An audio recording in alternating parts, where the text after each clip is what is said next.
We have to keep it on a smaller level because it is, it's a smaller world that we're looking at on the show.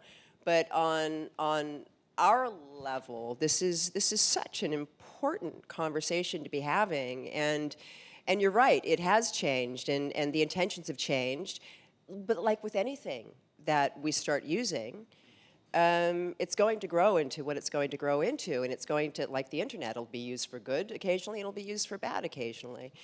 We have no control over that, but I think it's a really, really important part of our society to be able to pull back the veils that certain institutions or governments put over our information, and so that we can actually truly live in a democracy.